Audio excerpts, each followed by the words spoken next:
Hi there guys, welcome to Boxpred, thank you for tuning in.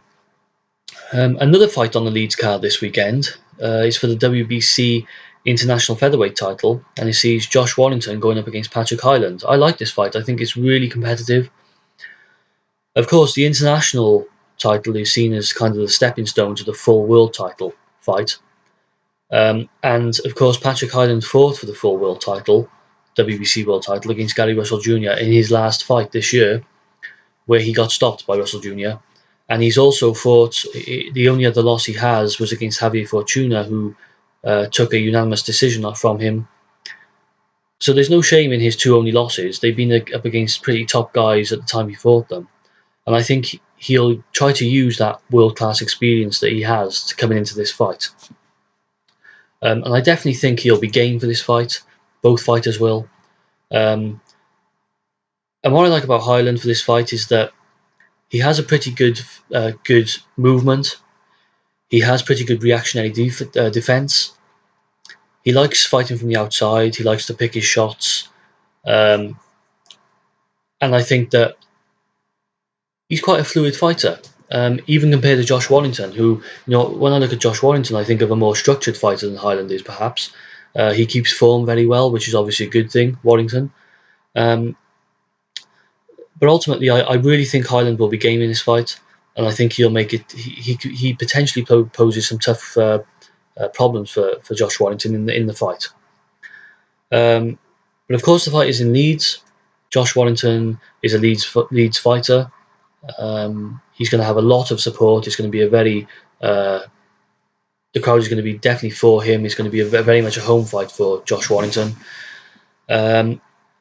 And I think that might make a difference in a fight like this, where it's really going to come down, in my opinion, to the extra few percent that's going to make the difference.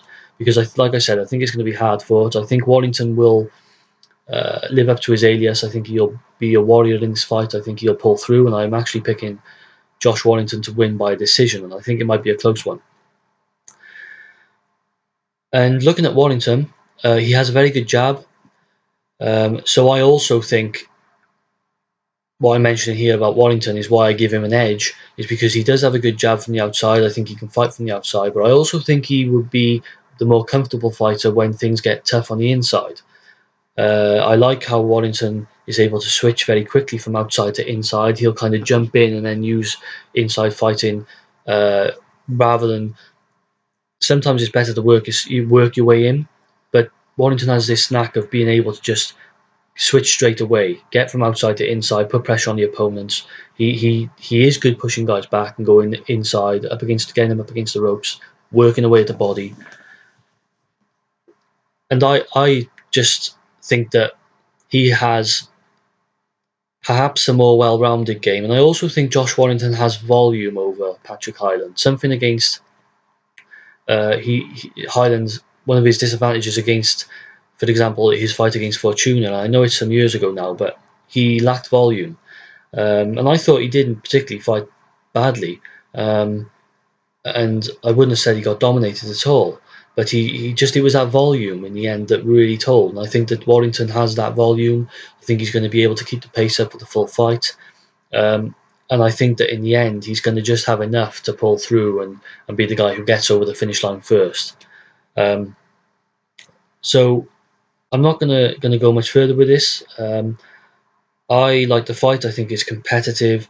I think it's going to be hard fought. It's going to be tough. It could be warlike at times. And I think that maybe early in the fight, Hyland might have some success if he is able to use his fluid movement to slip shots from Warrington and come back with some counters, perhaps, if Warrington gives him time to pick his shots. But by the same token, I think that Warrington will be looking to have success with the jab. I think he'll be looking to, later in the fight, as fighters start to tire, I think Warrington has that option to push the inside game. I think he can push the pace on the inside like that. And I think that he's able to use both styles of fighting there as and when it suits him, really, So yeah, guys, I think it's a good fight. Let me know what you think. Thanks for watching. And I'll be looking at covering more of this weekend's fights in the coming days. Thanks for watching. This is Boxbred. I'm out.